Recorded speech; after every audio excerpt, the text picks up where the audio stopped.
Hello jama'a, assalamu alaikum. Ina fatan an yi ni lafiya. Yau zan nuna muku yadda za ka dinga cire ma hoto background, wanda in ka cire background ɗin ko a wani application ka shiga da hoton ba za a ga wannan background ɗin ba.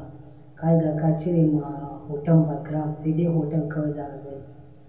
Da Allah ka danna subscribe sannan ka danna ƙararrawa, yadda da na ɗora sabon bidiyo za a sanar da kai. Ni na ku Abba Gaye. Da fari za ka shiga cikin Google ka rubuta wannan sunan kamar haka.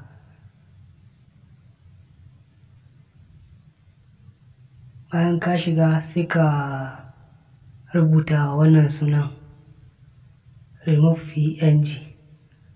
Bayan ka rubuta sai ka taɓa nan gurin. Bayan ka taɓa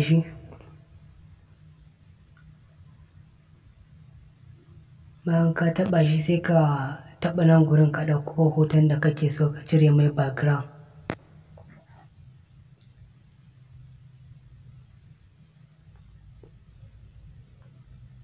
Bayan ka taɓa sai ka zaɓo hoton.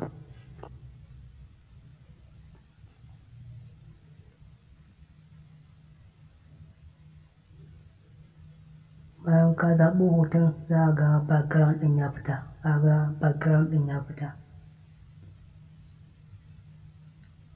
In kana son kai downloading ɗin sai ka taɓa nan gurin kai downloading ɗin shi.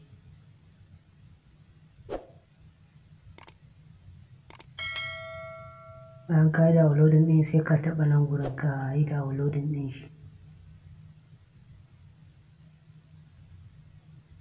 Bayan ka cire mashi background za ka iya shiga kowane application ka yi amfani da shi ba tare da ka ga wannan background ɗin da ka cire ba.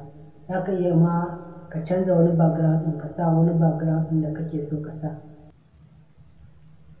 Ni na ku Abba Gaye. Allah ka danna subscribe sannan ka danna ƙararrawa, ta yadda da na ɗora sabon bidiyo za a sanar da kai.